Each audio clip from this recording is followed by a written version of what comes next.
Hey, good evening and welcome, everyone. Time to talk Boilermaker basketball over the next 55 minutes, as it is time now for the Matt Painter Radio Show. We're live tonight at Wolfies Grill, as we are each and every Monday night now through the rest of the season. I know we had a few Tuesday nights there in January, fans, but back to our regular Monday schedule.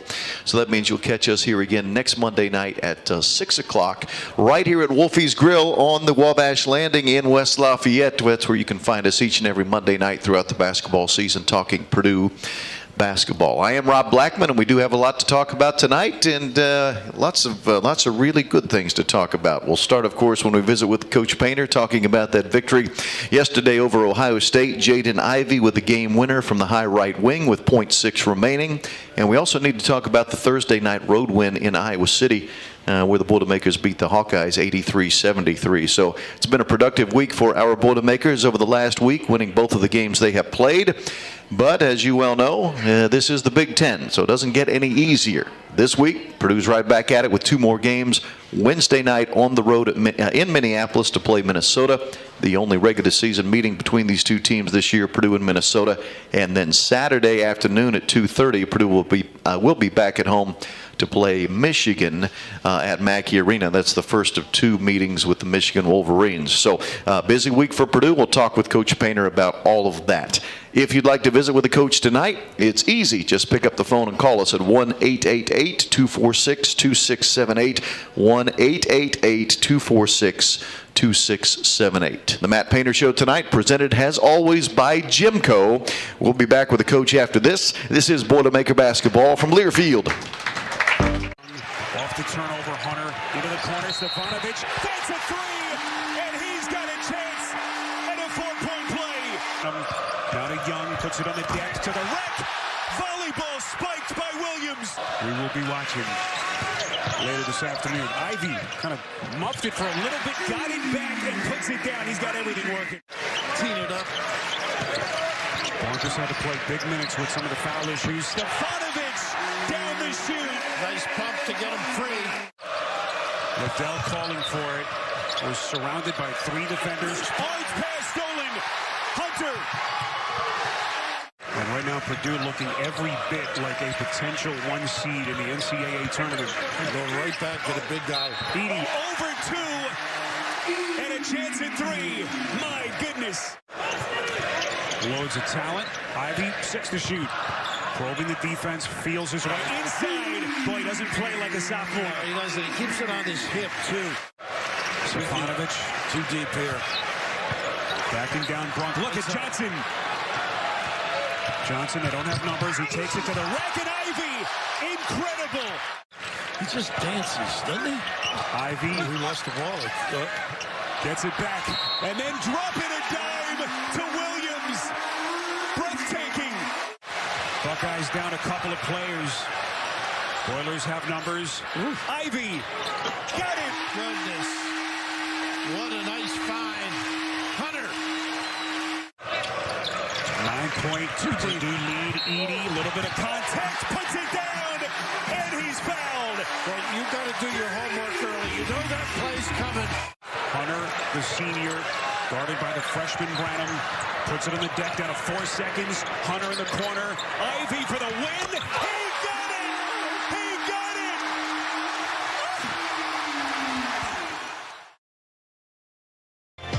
Welcome back to Wolfies Grill on the Wabash Landing in West Lafayette. Wolfies Grill with the largest view of the game outside of Mackey Arena. This is the Matt Painter Radio Show. You'll catch us here Monday nights throughout the month of February from 6 to 7, talking Boilermaker basketball. And yes, I know it's still January currently, January 31, but I'm talking about next Monday. The head coach of the Boilermakers, Matt Painter, about to join me. If you'd like to visit with the coach tonight, 1-888-246-2678 is the number that you will need to dial. Coach Painter, a productive week for your ball club. I was just talking about that. Not only do you get a road win in the Big Ten, which is never easy, but then you get one of those wins yesterday that certainly has the fans walking out of Mackey Arena cheering as loudly as they can. A last-second buzzer beater. Those are always fun for the fans. I don't know about for the coaches, but for the fans they are. No, it was a good week. Obviously, we got a lot of things to work on, even though we won both of the games. I think the thing that probably jumps out the most from a fan standpoint is our struggle at the free throw line. I think that's always the area that a fan thinks that he can actually do, even though most fans have never made a free throw in front of 15,000 people. Right. But it's still something that it's a common thing. And the one thing that it does against you, you don't want it to, but it's kind of a morale. You just get down on yourself. Like, you get down, your team gets down. You do something positive, and you get nothing out of it. And so, like, we start the game the other day, and Zach got fouled 10 times in the game against our last game against Ohio State. Right. And it's just hard on the opponents. You're just getting into the bonus, but you got to be able to make those free throws and make them pay. Now you're playing against their backups. Now you're scoring the ball at the line. Well, now you're playing against their backups and you're not scoring the ball at the line. And do you really want to keep going back to the well if you're not going to make them? And so it's difficult, in that sense. But I thought against Iowa, our turnovers, we had 15 turnovers. We only had 3 against the press. A couple of them were kind of suspect in the calls.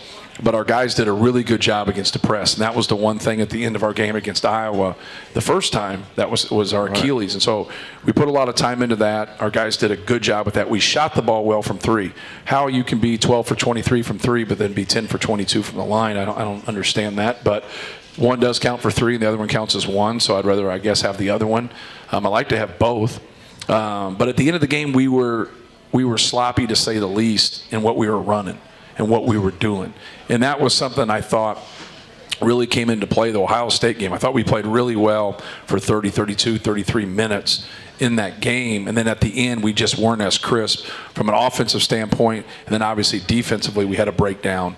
We had some breakdowns, and then they obviously got back in the game. People got to understand Ohio State, we have some really good players on our team. Ohio State has 2 guys that'll play 10 years in the NBA. Malachi Brannon is a fabulous player. E.J. Liddell is an All-American. Just a really, really tough cover, and I thought we did a pretty good job with them. Some of our miscues allowed them to get a couple breakouts. We really hold E.J. Liddell pretty in check. He's the one that made both those threes at the end. Correct. Yep. It gets there. But we just have to be able to play 40 minutes. I just didn't like how we I said it was kind of like we were hanging on there at the end. You get up 20 with 14 minutes to go, and people say, well, how can you do that? Well, the best league in the world, it happens all the time in the NBA. I mean, it happens. Team gets up 24 points. You're like, oh, they got this. They get beat by 12. You're like, well, how can that happen in the NBA? Well, the other team is good. Like, it's human behavior that happens at times. It's not a defense when you're the one that happens against. And when they talked to me about that at the game, I just said, now, we were down 20 in the Big Ten tournament, and we came down and forced overtime and came back, against them. But what it allows you to do as a coach is, like, you just smoke somebody by 25 points and you turn around and beat the other team by 25 points. Now, where is your team? Are you still on edge at that time? So we're making some mistakes here and we're still winning games. So hopefully that can keep us on edge, that we got to play a complete 40 minutes game. We got to keep a focus, and we just got to concentrate. When we concentrate and we stick to our rules, we're a pretty good basketball team. You had a good point, I thought, when you joined us on the post-game show yesterday after the Ohio State win, talking about the free throw shooting and talking about how, for the players, you need to reward yourselves. You did all that work. You were aggressive to the basket. You got fouled. Now reward yourself by scoring a couple of points. Yeah, and with that being said, nobody's trying to miss a free throw. So the people who send me emails and trying to fix it, like, you're wasting your breath. Like, these guys are trying. They're working on things. And I always get it. It's always like a PS on there, like, I can make free throws, or I can like, hey man, like, your career's over. And maybe it might not even started. But with that being said, like, that's what I feel for. I feel for the guy who's, going up there and missing the free throws, who's trying to make them, trying to get to his routine. And that's what we got to, be able to do, is just keep working on it, keep sticking to our routine, and be positive. Purdue a winner both Thursday night and Sunday, beating Iowa in Iowa City Thursday, beating the Buckeyes yesterday at Mackey Arena. We'll talk more about both of those victories in a moment. This is the Matt Painter Radio Show presented by GEMCO, and this is Boilermaker Basketball from Learfield. Here's Here's Williams to work against Rabracha. That will go on a tip try. Falls for Caleb first. And one more coming at the line. I don't know why Trevion Williams didn't attack Perkins one-on-one in the post. Here's Murray filling the lane, can't get it to go. Keegan battling for the rebound and a foul on the floor. He's young, but he's smart, and he can shoot it. But it's a big spot for him. Here's Williams. Extra pass inside to Ivey, who hung in the air forever against Sanford. A matchup for the freshman. Thompson will try again. Same spot. Same result. Makes it so much harder to defend. Ivey will step back for a three. Shot hunting now. One of the ways that Iowa was able to erase that deficit was with turning Purdue over. And off the miss. The two-hand flush for Caleb first in the scramble. Try to sell out to take something away, either doubling the post or really pressing out on the three-point line. You got to try to take away something. Hunter with the shot clock winding down, got the carom. There's Edey against Chris Murray. Back out to Stefanovic, the three, up and down, picking up where he left off. Here's Ivey. Oh, what a drop-off for Williams. That is absolute perfection. The handoff to Ivey. The weave to first. 12 to shoot for Stefanovic. The lob inside. And the alley-oop to Trevion Williams. That'll quiet the crowd. In a zone from Iowa now, Kevin. See if Ivey can shoot over that zone. He can. The three may knock him out of the zone quickly. Jump it to Williams in the post. Bullet pass to Morton. And Morton splashes the three. Another answer for the Boilermakers on offense. Says this is the moment. Got to get our guys. GEMCO Constructors is supporting your Boilermakers as the presenting sponsor of the Matt Painter Radio Show. They're a proud partner of Purdue Athletics. GEMCO Constructors, boiler up. Thanks for those watching tonight, maybe on Twitter Live or Facebook Live, or if you're watching on YouTube, thank you for that. Coach Painter's alongside. If you'd like to visit with the coach, call us at 1-888-246-2678. So let's talk about the finish, beating Ohio State yesterday, Coach, in dramatic fashion. You have mentioned this already. Jayden Ivey has mentioned this already, but for those who may not know, that was not the play that you drew up in the timeout, right? But it still worked out fine. But that wasn't what you were hoping that would happen. They were going man in zone and mixing it up. And we've had teams in the past where you could tell them, okay, if they're in man, this is what we're running. If they're in zone, then we'll run this. Then there's other times you just have something that is really simple that you can run against both, since we don't have any more timeouts with that. And that's what we did. We had two different guys actually line up in the wrong spots. One guy goes into an area where the other guy's supposed to catch it. We were going to Zach. So I thought that made sense since they couldn't guard him. And so we were going to Zach in the post, and then you got two people to receive the ball in the same spot.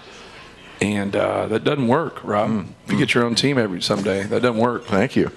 And so the guy who makes the play, obviously Jayden makes the shot, is Eric Hunter, because in a normal situation when something breaks, there's 13 minutes left in the game. If you go and shoot the ball quick, it's not catastrophic. It's, you're in the middle of the game.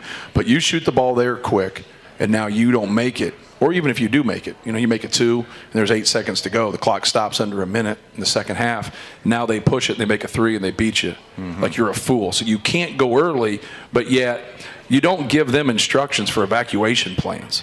You give them instructions on the play that you're going to run. Right. So they have the instructions, and the play we were running is something we've ran a lot. But now when that happens, what do? Well, you don't talk about those things. You say, hey, if 2 of the 5 people don't do what they're supposed to, here's what you should do. That's just not the way it is. But he kept his poise. And even if he takes that tough shot there in the corner, or Jayden misses that thing, they don't have a chance to win the game there. Yeah. And so now you go to overtime. You don't want that, but you don't want the other piece especially. You don't want that where now they have a chance to win it. And obviously Jayden made a tough shot. But Eric keeping his poise there. And I always remember Coach Knight talking about when Indiana won the national championship in '87, Daryl Thomas gets the ball on the baseline and drives and starts to make a play, and there's nothing there, and he picks it up and he finds Keith Smart, and Keith Smart makes the shot. But he didn't lose his mind. And like that was like, and people look at that like, that's not that big a deal. In those situations, it's a huge deal. And so what Eric did was huge. And then obviously it allowed Jayden to make a big time shot. Fair to say, is it not, that Eric Hunter might be playing his best basketball here these last couple of weeks? I feel like he's been dynamite for you. Yeah, no question. He played well at Illinois, played well against Northwestern, played well at Iowa, played well again right there. And so that's great to see. That he's done some really good things for us. Let's go to the phone lines. Our first caller of the night is from Burlington. Sue is checking in from Burlington. Sue, welcome. You're on with Coach Painter. Hi, Matt. Hello, Sue. How are you? Pretty good, thanks. It was a great game last night. Thank you. A good friend of mine who has done quite a bit of coaching in the past wanted me to ask you a question about why you don't play our two big centers at the same time. Anytime. Yeah, we struggle from a defensive standpoint when we do, and we struggle from an offensive standpoint when we do. Those are two pretty important parts of the game. So the game gets a lot smaller at times, and you see that even at the next level when you get past all of that. So in transition defense, we struggle in transition defense anyways. So we had a handful of possessions in the last game where we struggle with it. We watched those clips today where Ohio State, we struggle to match up. When you have two big guys and they stretch you out and everybody, if you watch the Iowa game, we had a tough time playing one big on the court the way they play and the way they stretch you out. Now offensively, you have some advantages. You have an offensive rebound advantage. You have a post-up advantage if you can get to it. But if they don't have to guard either one of your bigs and they can't make perimeter shots, like how are you going to play? And so like those things are okay. If it was half court and it was Gus Macker, there's no doubt I would do it. If there wasn't any transition. But the ball screen defense becomes a problem. Playing small becomes a huge problem. Post defense, I think they're just going to stay in there and not guard those guys. One guy has to go out as you're a 3 around 2. And so we did that in the summer and we worked on it because it was something that, it's curious. You want to keep your guys on the court. But I don't think we have anybody right now playing better at the 4 than Mason Gillis possibly couldn't play. Wow. So like you're taking a guy like that who won the game for us last night. I know Jayden made a huge shot, but Mason Gillis' ability to rebound and his determination and his toughness won the game for us. And so now when you do something of that nature, you're going to keep some other people that have a lot of value off the court.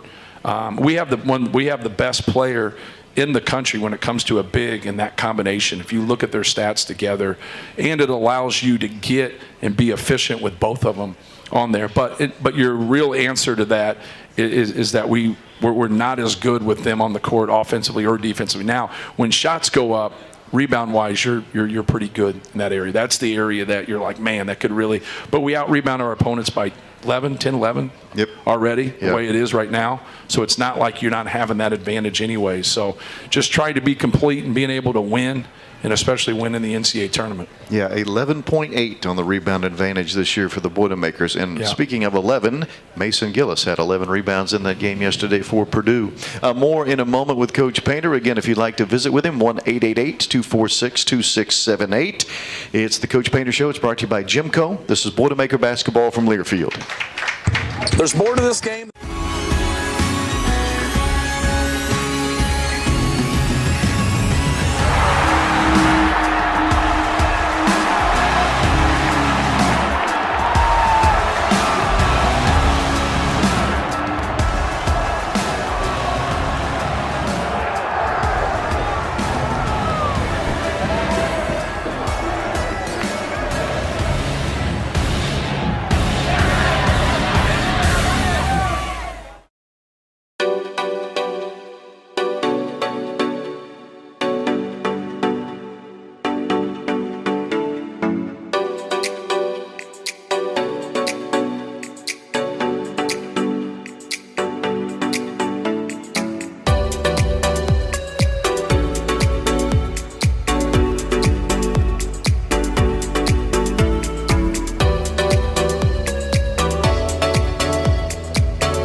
Welcome back to the Matt Painter Radio Show, presented by GEMCO. Live tonight at Wolfies Grill with the largest view of the game outside of Mackey Arena. That is Wolfies Grill on the Wabash Landing in West Lafayette. Earlier today, good news for Boilermaker Jayden Ivey, named the Big Ten Player of the Week. First time in his career he's been named the Big Ten Player of the Week, which surprised me a bit. But he was also named the NCAA March Madness National Player of the Week for his efforts against Iowa and Ohio State. And remember, fans, this week Jayden Ivey played off the bench in both of those games. He was not even the starting lineup and still put up those kind of numbers. I want to revisit, you were talking there, Coach, right before we went to the break about Mason Gillis. And of all the things that impressed me the most about the game he played yesterday against Ohio State was the fact that he had not had a very good game Thursday night at Iowa City. Only played 11 minutes, was in foul trouble most of the game. He missed 2 free throws in that game, which he never misses free throws, literally. He'd only missed 1 free throw all season before that Iowa game. But that kind of stuff just doesn't seem to affect him. I mean, he had an awful game, quite frankly, at Iowa City and was great against Ohio State on Sunday. Yeah, sometimes you just don't get off to a good start. He had a couple breakdowns in the first couple plays of the Iowa game, and then he had 2 quick fouls. And, a lot of people, like I handle those big guys with when they get a foul, I always sub the other big guy. And a lot of people look at that. But how many times do you see, especially big guys, get those 2 quick fouls? And now you got to make that decision. Do you play him with that second foul? So I always get the big guys out. I don't normally do it with guards and forwards because they don't seem to get in that predicament as much. I'm not saying they don't get a foul, but they just seem to be able to not get those quick ones. But that's the reason I do it, just because it lets them kind of sit down, kind of take it all in and not get that. And then, Zach's come back after 1 and gotten 2 a couple times, probably 2 out of the last 4 games, I think. So, but he just never got going there. Then obviously when he got the chance I put him back in with 2 fouls, Mason, in that first half. That's when he missed those 2 free throws. And it just seemed like he never got going, in the game. But, he was great in the next game. His ability to rebound and give us some extra possessions in that last 5 minutes really saved us. A couple of those offensive rebounds were huge down the stretch. Let's go back to the phones. Matt from Carmel is checking in next. Matt, welcome to the show. Hey, guys. Boiler up. Hey, Coach, I was wondering if you could comment a little bit just about the last couple of losses, and especially in yesterday's win. The team was up by double digits, and I'm wondering if those big comebacks you see are more related to the other team's adjustments or, our team kind of getting away from what got them there, et cetera. Thank you. Yeah, I would say both. We've been in games where we've been down, like Villanova by 11. I'm not sure how many NC State had us down. It was definitely double digits. It was definitely double digits, yeah. And so we've been on both ends of that. You've obviously been in a lot of games that are close. We've been in games that have been really pushed out, also out of conference. I would say after watching the tape, it was both. We just had some plays at the end. When I called timeout and it was at 6 with about around a minute, the number one thing I said was, if you get put in any position to whether you cover the 3-point line or stop the drive, cover the 3-point line. Don't allow this to get to one possession. And then they get that 3 in the corner. Our guys he just kept coming into it. And you're like, hey, stay with them. Stay with them. That's why I called timeout. And that's kind of dicey because when you do that, you're allowing the other team to set up too. He still had 1 timeout, but I thought it was more important that we set up. And obviously that didn't work. But you just got to be able to make plays like going against the press, being able to cut in space. The one thing against a press, if you screen and do a lot of things, they switch a lot of things out. So you want space to cut and to be able to get open. But you got to, when you're quick, you got to be able to get separation from your man so you can get some of those catches. We did a poor job there. We went and cut right on the ball, which is kind of a cardinal sin. You want to be able to cut close to it, but you don't want to get stuck on that baseline. We do it 2 times in a row. And we got to do a better job of just staying with the 3-point shooter, doing little things right there. We just, didn't make good decisions at those times. Now, with that being said, they made some really tough shots and they made some plays. So you got to give them credit, but it's something that's happened. You didn't mention it in your question. It's something that happens to us in the first half more. When we get up, it's 10 to 12 is a magic number for us. And I've talked about this. We start doing things. We shoot the ball from 28 feet. like on the break, like instead of just shooting a regular three-pointer. We get too cute with our passing out of the post, things of that nature.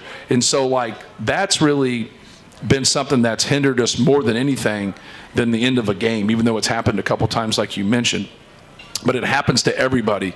I think when you're ranked high and you go through a lot of different things, people will complain about not winning in a certain fashion. They'll magnify your losses. And I think that's a good problem to have. But when you're 18-3, I'd rather have 18 wins than 18 losses. 18-3 is a pretty good record. With that being said, you got to fix your issues. You got to be able to fix them. And us working on things and talking about it, when you see that pattern of behavior that you're talking about, or just that, it shouldn't be a pattern of behavior, just a regular pattern, which there is one there, we don't just have it at the end of the games. We have it at different parts of the games too. Now, it's a good thing because you're up 20. It's a good thing because you're up 12. And now you have an issue. It's better than having that issue and being down 20 or being down 12. Like, you'd rather be in that position than the other. It doesn't mean you got to choose one or the other. But, it's like a friend of mine says, like, I get worried when you have too big of a lead. And I'm like, I don't. Like, I like having, but I understand what they're saying, because you get into that predicament, and now let's do the same things that we've been doing that got us this lead. But there is another team out there. Let's don't forget that. We're not pushing A or B or C like we're playing a video game here. There's another team out there. It is human behavior. They are down. They're being more aggressive. They're coming at you. And now you got to keep your aggressiveness. You can't get in that passive-aggressive behavior where you're just, I called it last night, for lack of a better term, just holding on. Like, you can't hold on. You got to keep playing the game. You got to keep doing stuff. You got to keep working. Like, we just get beat off the dribble, and then we're in help, and then all of a sudden we get them to miss, but then we don't have good blockout responsibility because we had to help on the drive. And now when they go on a couple hammer passes to the opposite corner or whatever, if they're coming to get you, you got to communicate that, and you got to go with your man. You can't get screened in there. But it goes against defensive principles. That's why you see a lot of people run that play, because it really, when you really get in and you get beat off the dribble, it sucks you in, and then it goes back out, and it goes on that drift pass along the baseline, and you get stuck that way. But you got to have the wherewithal. Like, what are they doing behind the basket? They're not shooting the basketball. They're not going to throw it behind their back to the opposite corner. They're thrown in the direction of the corner, and you got to be able to see it. It's not football. There's only 5 people out there. Like, figure it out. Like, you've been in games before, and like sometimes when we don't see, when you get at the end of the year, there's a lot of things that are consistent when you play people.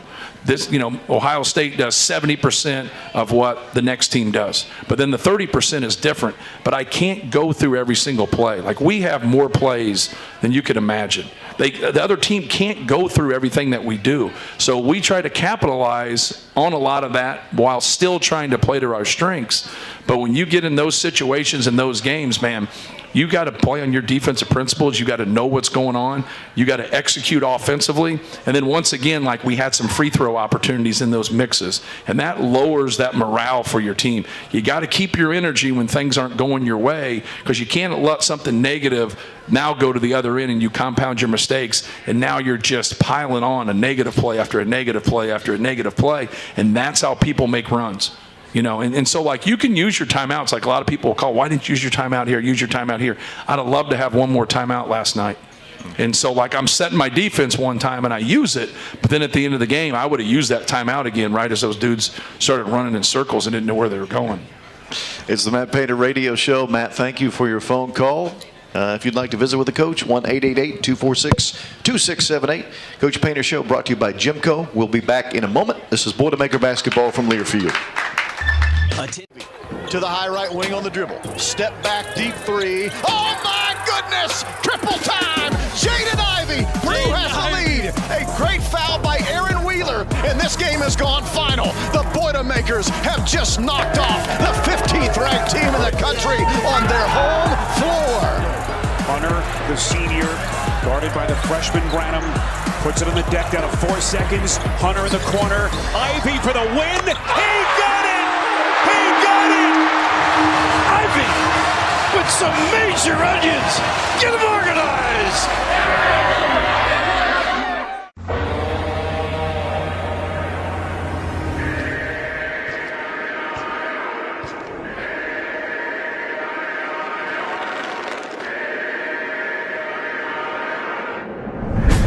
remember back in the day when you taught me to live and I taught you to pray. We went in the battle together, no matter the weather, we never delayed. You gave me commands, I always obeyed. I never let you go astray. I never thought I'd see the day that I'ma just tell on my rose up. I'm a survivor. Fight for my life. I'm stronger.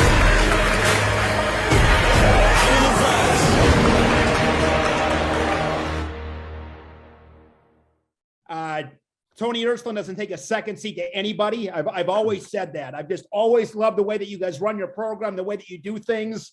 Wrestling is supposed to be the avenue for the rest of your life. And, you know, there are people that have had plenty of success on the mat from a wins-loss perspective that unfortunately probably have, you know, taken some bad paths. So It's big picture. I mean, you want, and I don't want to speak for you, Tony, but I'm probably safe in saying you want guys that go on and have success, and when they run into you 30 years later, they look at you in the eye and thank you, and that is powerful. That is powerful stuff. The Matt Painter Radio Show. It's brought to you by GEMCO, and it's time now for the Pro Boilers feature, where we look at how former Purdue student athletes are doing in their professional sports careers. Pro Boilers is presented by Indiana Kitchen Premium Pork Products. Get to know us at indianakitchen.com. Both our Pro Boilers and Indiana Kitchen are boiler made. And tonight, a tip of the cap to former Boilermaker Carson Edwards. Has anyone else seen what he's been doing in the G League here the last couple of weeks? Carson's right now is playing for the Salt Lake City Stars. He had 38 points in their loss against Oklahoma City on Friday night. They were beaten by Oklahoma City 114-112. And with that, so he has 38 points in that game. That means Carson has now scored 30 points or more in 4 of the last 5 games he's played in Salt Lake City. Pretty good stuff for Carson Edwards. He and his teammates play Tuesday against Rio Grande, by the way, in their next outing. Back to the phones we will go. Austin from Fort Wayne is next on the show. Austin, welcome. You're on with Coach Painter. Hi, Coach. Thanks for taking the call. My question is in regards to your guys' defense. In adjusted defense on Tom, you guys are 90th, which is the worst rating we've had. And I don't know how much stock metrics like that, but I think 21st is the lowest defensive ranking a national champion has ever had. What can you guys do to improve on that end of the floor? Austin, you were breaking up there. I think he was asking about adjusted defensive efficiency numbers, I'm guessing at that. Austin, was that what you were asking? Yes, it was. Sorry, I was trying to say that the lowest the national champion has ever ranked is 21st, and you guys are currently 90th. What can you do to improve on that end? Yeah, I'm with you. You can start by not turning the ball over, and you won't be in transition.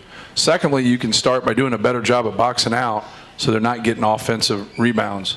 Now, we're the #1 ranked offense in the country, too. So I understand your point.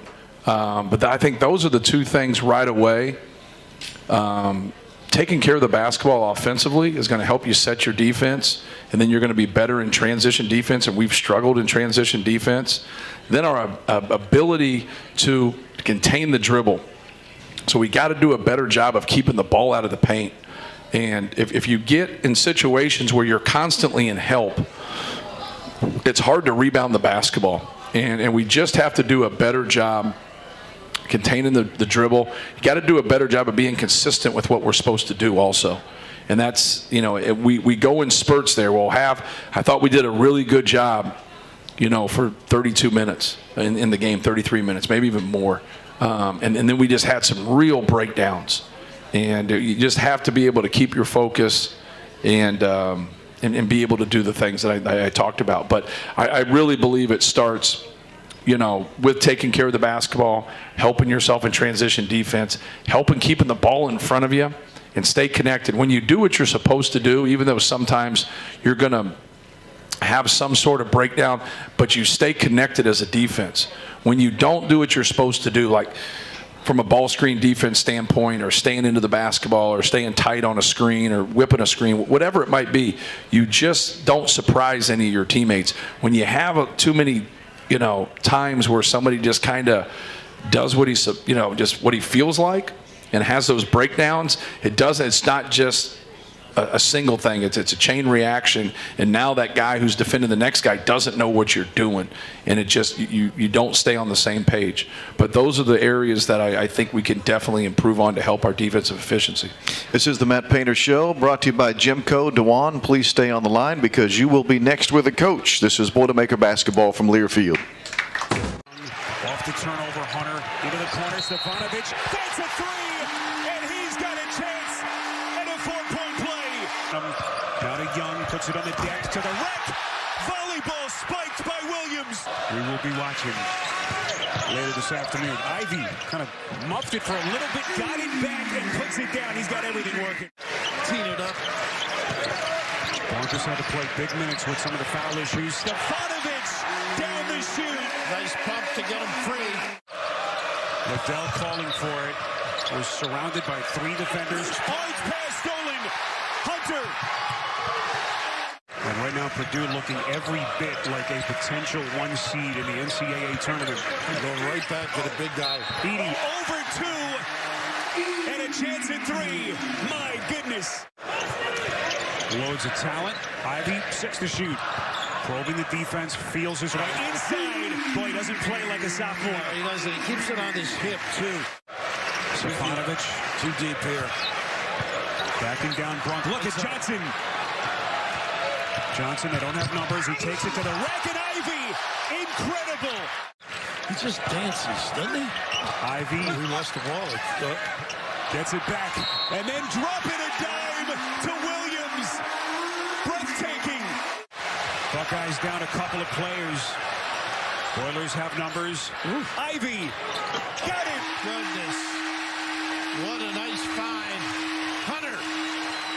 9.2 Purdue lead. Edey. A little bit of contact. Puts it down. And he's fouled. Well, you got to do your homework early. You know that play's coming. Hunter, the senior, guarded by the freshman Branham. Puts it on the deck down to 4 seconds. Hunter in the corner. Ivey for the win. He got it! He got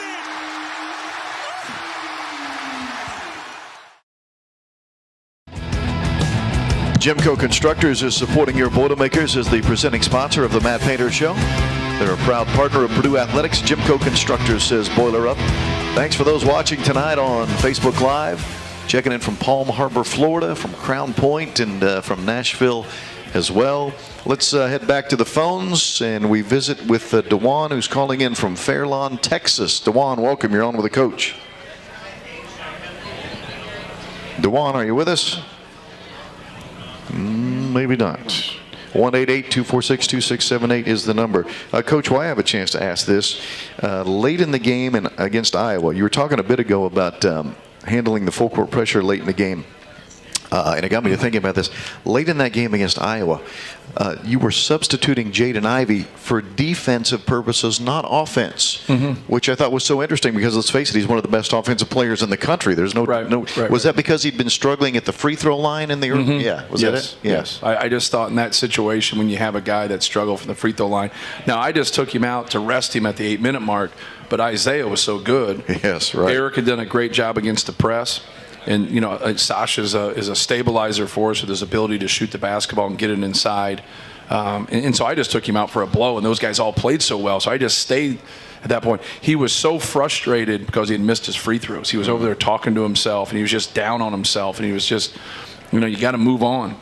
But if you're not moving on, then, like, I'm not going to put you in there when you've been struggling at your free throws, and they're just going to foul you on purpose, and then we're going to be doing a lot of the same. And he's a good free throw shooter. Like, he's a much better free throw shooter than his percentage.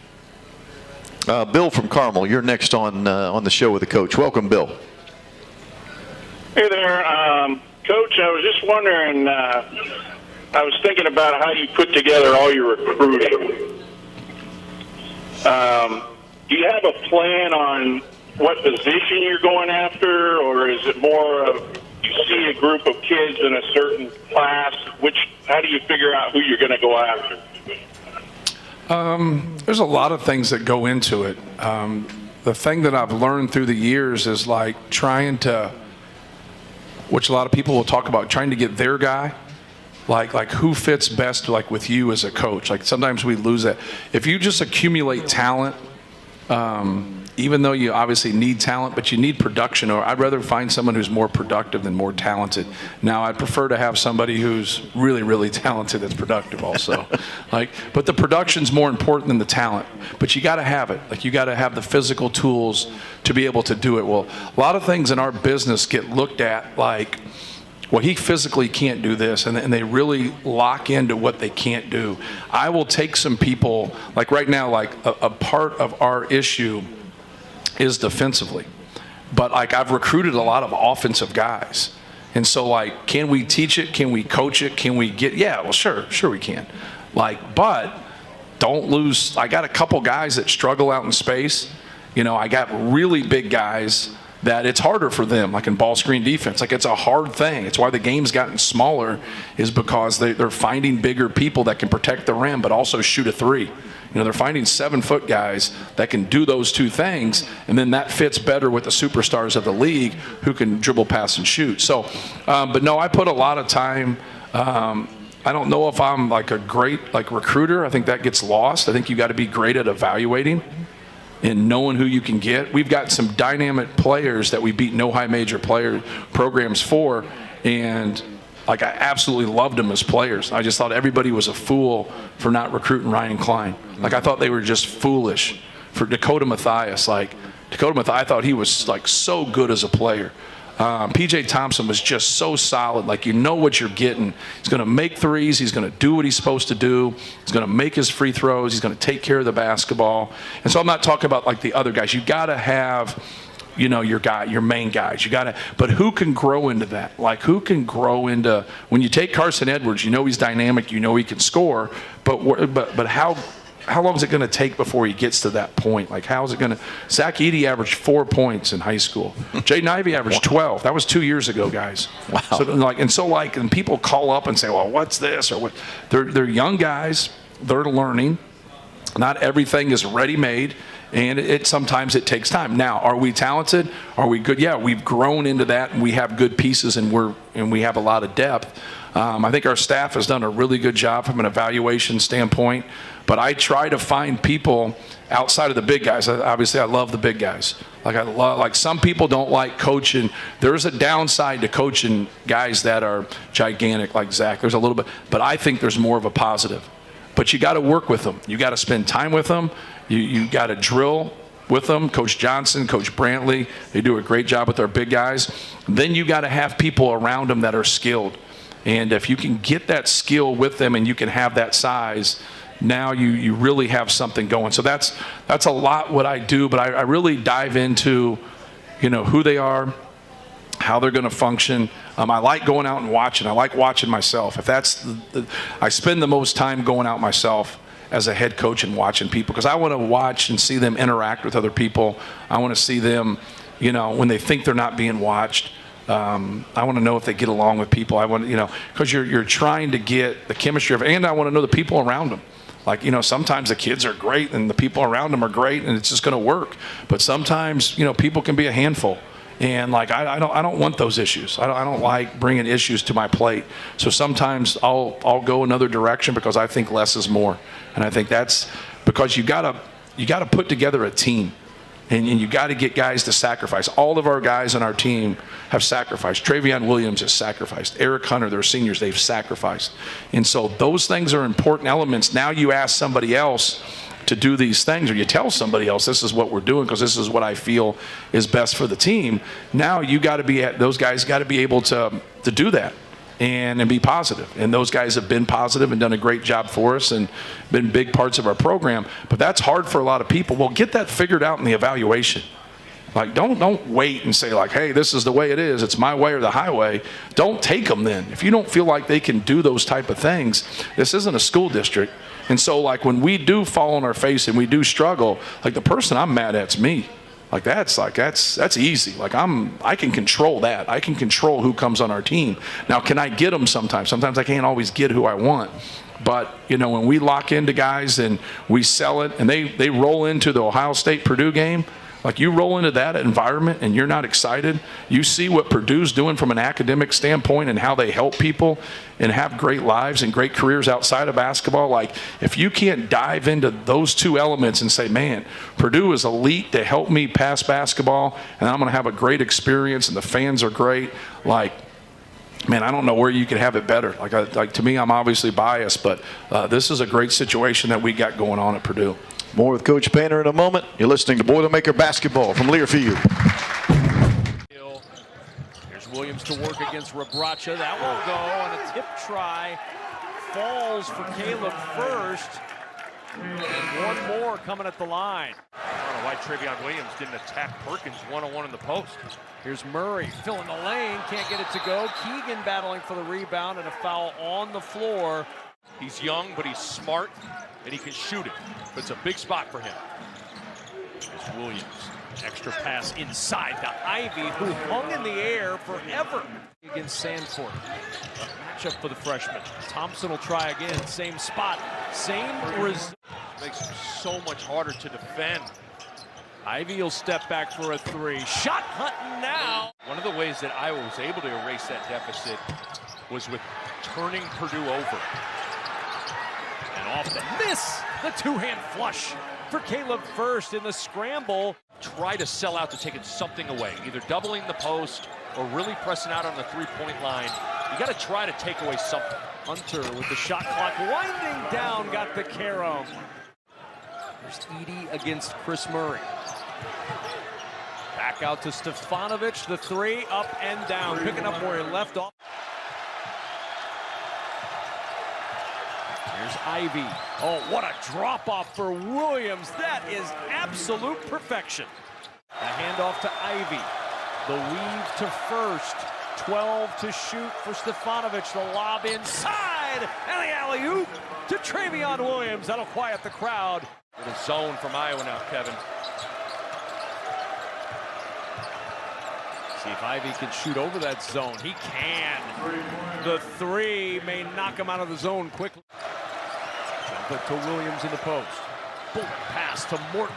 And Morton splashes the three. Another answer for the Boilermakers on offense.